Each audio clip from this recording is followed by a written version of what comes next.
kembali bersama saya tentunya di program acara cerita-cerita informasi wanita. Nah, di kesempatan pagi hari ini seperti biasa di minggu kedua ya akan ada bincang talk show bersama RSUD Wanayir.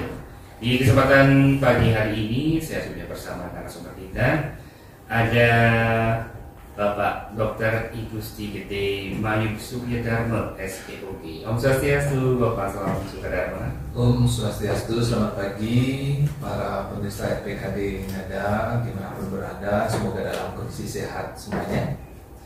Ya, nah tema kita di kesempatan pagi hari ini mengenal KB vasektomi dan tubektomi gitu ya Pak Dokter ya? Benar ya.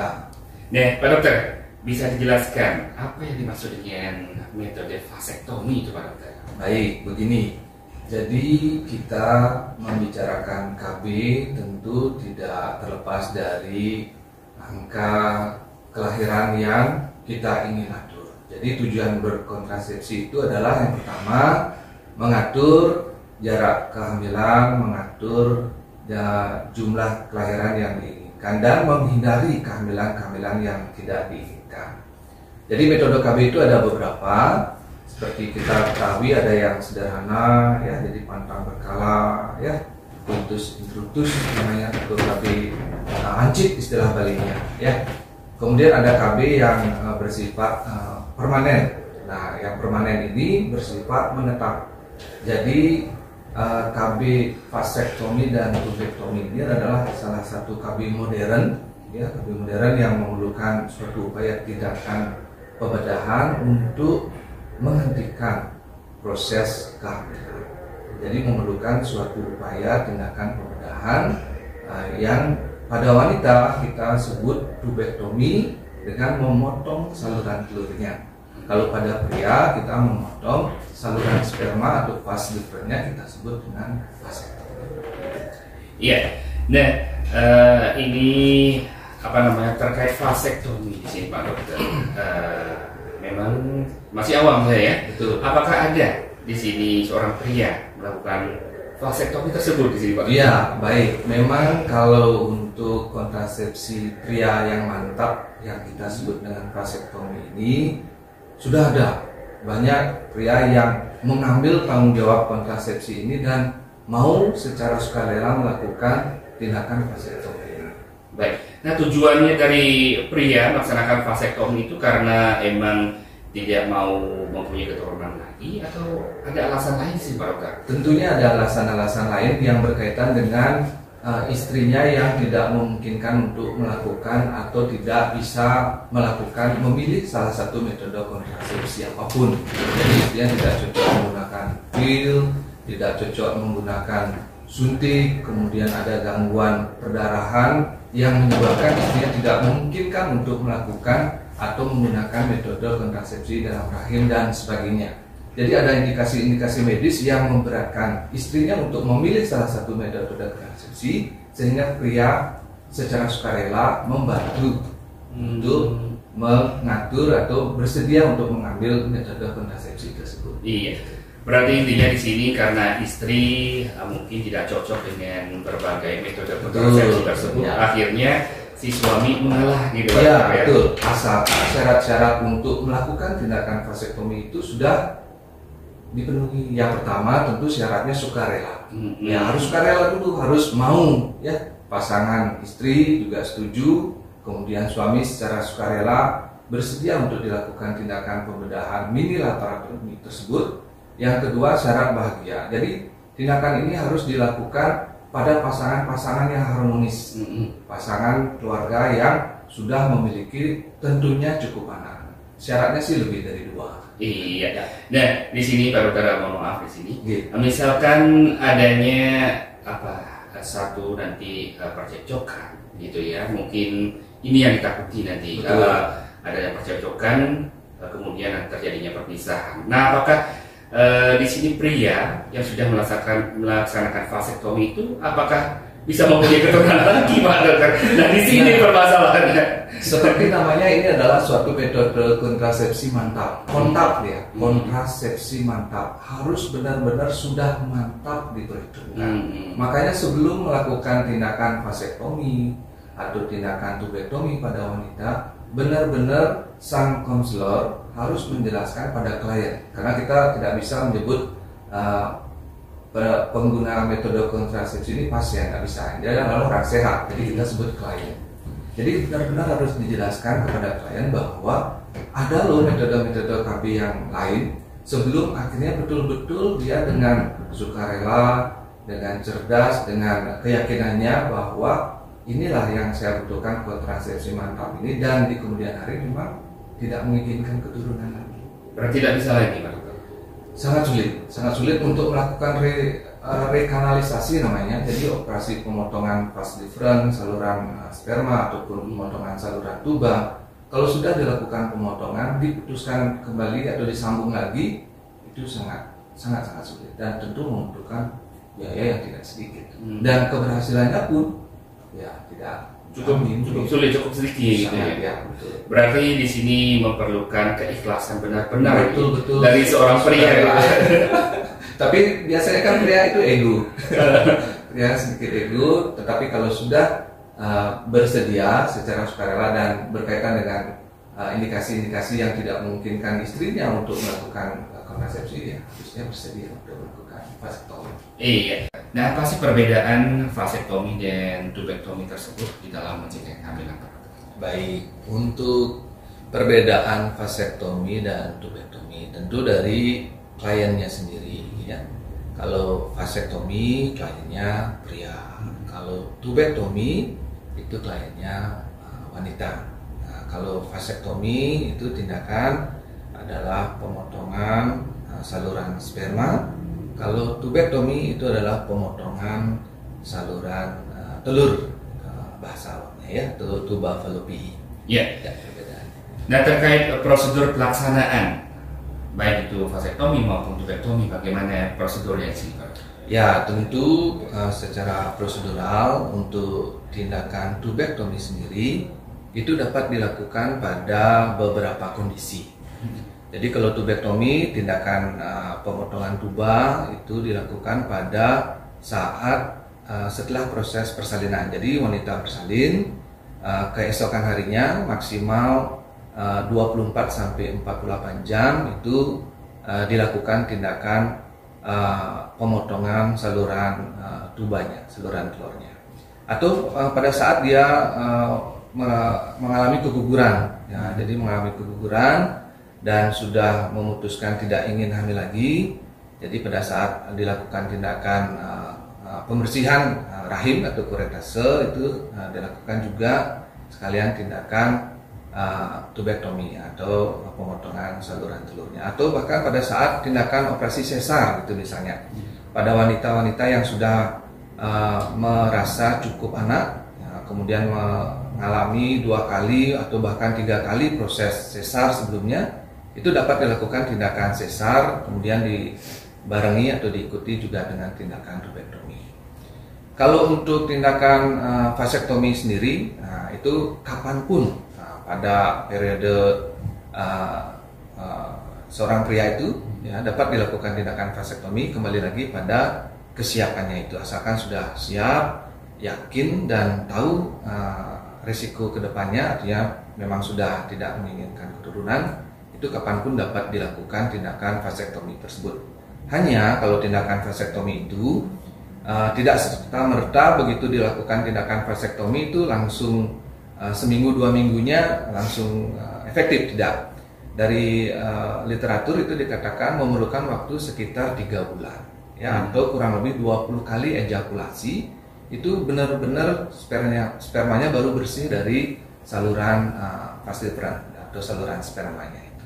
Berbeda dengan tubektomi, begitu dilakukan tindakan tubektomi atau pemotongan saluran telur, wanita itu sudah secara efektif terhenti kehamilannya, begitu. Iya.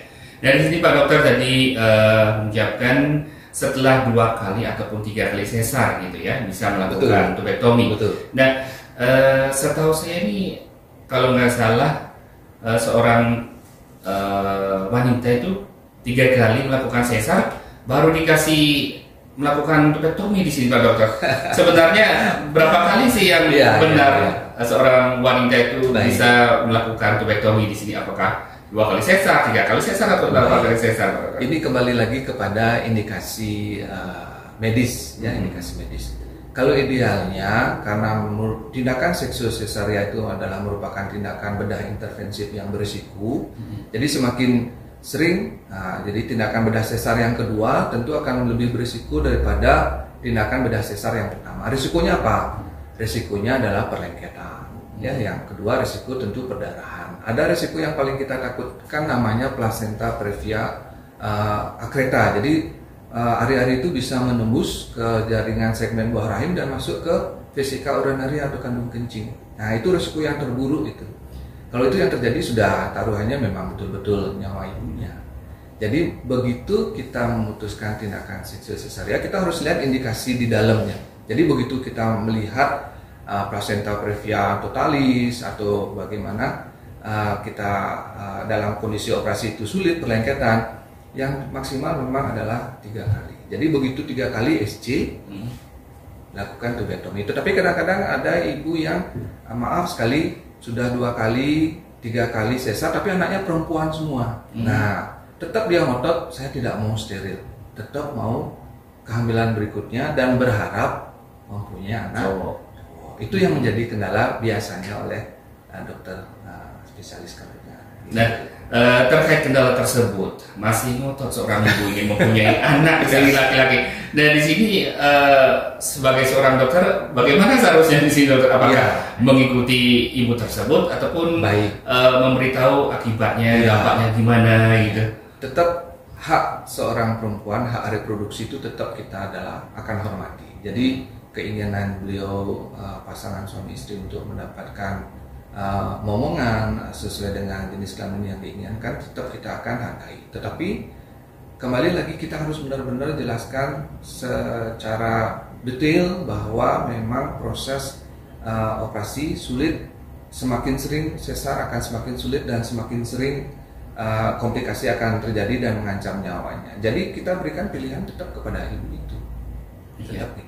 Bagaimana akibat dan bagaimana akibat kedepannya, bagaimana untuk nyawa bisa, bagaimana anak-anak nanti kedepannya yang sudah ada kalau terjadi sesuatu pada ibu, itu yang kita berikan. Biasanya ya cukup 3 biasanya 3 kali sesar biasanya sudah dihentikan. Iya. Dan di sini Pak Dokter terkait vasektomi tersebut, apabila seorang pria di sini sudah merelakan dirinya melakukan vasektomi tersebut gitu ya, merelakan burungnya gitu ya.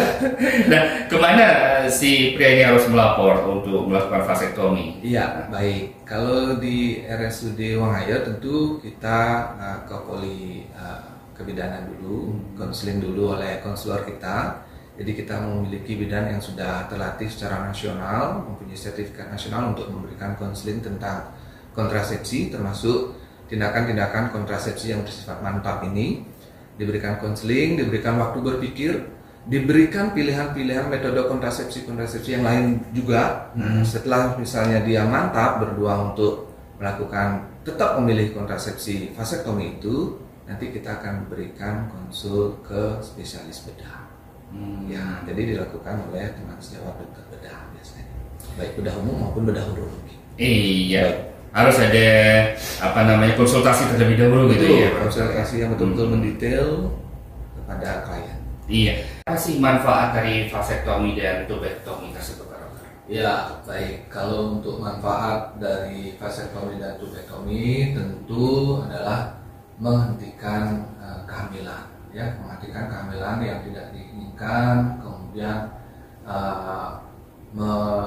mencegah terjadinya kehamilan-kehamilan yang memang sudah tidak diinginkan oleh pasangan suami istri itu. Jadi manfaatnya dilakukan cuma sekali, ya, dan tidak memerlukan metode kontrasepsi lain. Gitu. Jadi tindakan vasektomi kan dilakukan pembedahan sekali, setelah itu tidak membutuhkan KB yang lainnya. Lain misalnya kalau KB hormon misalnya pil, ya harus diminum setiap hari. Atau KB suntik 1 bulan disuntik setiap bulan, KB suntik 3 bulan disuntik setiap bulan. Jadi periodik ya, dan tentu manfaatnya juga efektivitasnya ya sangat efektif. Jadi begitu saluran sperma dipotong, saluran telur dipotong, maka kehamilan tidak akan terjadi. Lain halnya kalau misalnya menggunakan metode kontrasepsi yang lain untuk kehamilan, ada kemungkinan sekian 0,sekian% itu masih ada kemungkinan untuk terjadi kehamilan. Iya. Angka kegagalannya tidak ini ya. Jadi angka kegagalan kecil sekali kalau sudah melakukan vasektomi dan tuberektomi. Iya. Baik, Pak Dokter. Nah, setelah seorang pria melakukan vasektomi di sini, Pak Dokter, apakah bisa mengeluarkan sperma lagi atau gimana, Pak Dokter? Yang dikeluarkan bukan sperma, yang dikeluarkan adalah cairan mani, ya. Cairan semen, namanya cairan semen kalau istilah. Iya, berarti sperma tidak. Intinya sperma nggak bisa lagi gitu ya? Sperma sudah tidak terkeluarkan lagi, tapi yaitu setelah dilakukan tindakan vasektomi itu tidak serta-merta langsung efektif dalam waktu 1 minggu. Perlu waktu kurang lebih 3 bulan atau 20 kali kurang lebih ejakulasi, itu baru aman. Baik, Pak Dokter. Nah, terkait resiko, apa saja resiko orang yang melakukan vasektomi maupun tuberektomi? Ya, yang dilakukan oleh pria kan resikonya tidak bisa tegang lagi ya, tidak bisa ereksi, itu mitos. Jadi sama sekali tidak ada hubungannya sama kemampuan fungsi seksual. Jadi fungsi seksual tetap bagus ya. Biasa, bahkan bisa lebih kencang karena merasa aman gitu, merasa aman, tidak akan hamil lagi. Kalau komplikasi secara umum tentu komplikasi-komplikasi yang berkaitan dengan pembedahan ya, rasa nyeri, mungkin 1-2 hari kita bisa berikan obat-obat analgetik penghilang reda nyeri ya. Kemungkinan infeksi sekarang sudah ada obat-obat antibiotik yang bagus gitu ya. Mungkin komplikasinya itu aja, reda nyeri 1-2 hari, atau risiko infeksi apabila tindakan dilakukan tidak dengan sterilitas. Tapi kalau sekarang ini kan semua peralatan medis itu dan tenaga medis sudah sesuai dengan standar operasional prosedur yang bagus. Jadi memang ada SOP-nya untuk melakukan tindakan steril yang sangat baik. Jadi kemungkinan untuk infeksi kecil lah, kecuali memang perawatan pasca bedahnya dia kurang bersih. Nah, itu kena air atau apa, itu bisa kemungkinan. Baik, dan di sini kalau seandainya memilih mana yang lebih bagus di sini, vasektomi apa tuberektomi, ataupun keduanya udah bagus di sini, Pak Dokter? Baik, sekarang kalau kita membicarakan yang mana yang lebih bagus tergantung indikasi medisnya. Jadi kalau misalnya pada wanitanya mengalami gangguan yang artinya bersifat risiko untuk dilakukan tindakan pembedahan, ya vasektomi.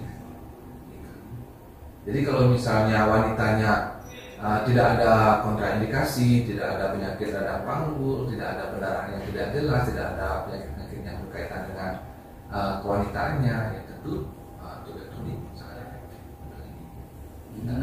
Oh, bisa juga untuk wanita melakukan vasektomi gitu? Oh tidak, wanita tidak dilakukan vasektomi, dia tetap tuberektomi. Ya, jadi vasektomi itu istilah untuk pria, tuberektomi untuk wanita. Iya. Baik, Pak Dokter, terakhir pesanan harapan terhadap KB ataupun masyarakat yang melakukan vasektomi maupun tuberektomi. Baik, jadi vasektomi dan tuberektomi ini adalah pilihan terakhir dalam berkontrasepsi. Ya, jadi kontrasepsi itu ada berbagai macam. Jadi dilihat dari metode kerjanya, itu ada metode kerja yang sederhana dan metode kerja yang modern. Yang sederhana itu seperti apa? Metode kerja sederhana yang paling sederhana yang kali kita dapatkan di masyarakat itu adalah senggama terputus, ya. Jadi berhubungan suami istri kemudian dikeluarkan di luar. Kemudian yang kedua yang sederhana pantang berkala, ya, menggunakan sistem kalender. Sistem kalender ini perlu kita perhatikan adalah siklus mensnya harus teratur. Kemudian metode sederhana berikutnya adalah menggunakan kondom, itu paling efektif, murah dan mencegah infeksi menular seksual juga, di samping juga mengcover untuk terjadi kehamilan, ya. Kemudian metode kontrasepsi yang modern, ya ini KB yang mengandung hormon, ya. Ada sekarang hormon implan 1 batang Norplan, ya. Kemudian ada KB di dalam rahim, IUD, dan juga KB yang kita sebut sekarang ini yang kita diskusikan adalah KB bersifat kontrasepsi mantap, ya. Jadi tujuan kita menggunakan kontrasepsi adalah untuk mencegah kehamilan, ya, mengatur kehamilan, mengatur jarak kelahiran supaya terwujud keluarga yang sehat, bahagia dan sejahtera. Jadi apapun pilihan kontrasepsinya disesuaikan dengan kondisi ya masing-masing, mau menjarangkan kehamilan, ya, atau mau menunda kehamilan, atau bahkan sudah mantap untuk menghentikan proses kehamilan. Ya pilihannya ya ini vasektomi dan tuberektomi. Begitu. Iya. Dan terima kasih Pak Dokter atas informasinya di kesempatan pagi hari ini terkait KB vasektomi dan tubektomi. Jadi kotanya, warga kota maupun masyarakat di Kota Denpasar, kota ini melaksanakan vasektomi dan tubektomi tentunya harus siap gitu Pak Dokter. Betul, konsultasi kemudian siap dengan segala risiko dan benar-benar harus dipertimbangkan dengan matang. Iya, jadi dia warga kota bincang-bincang kita di kesempatan pagi hari ini bersama Bapak Dr. Ibu Gede Mayu Sudendar Pak SPOG ya. Semoga bermanfaat kotanya. Baik warga kota, kita kembali ke program acara cerita informasi.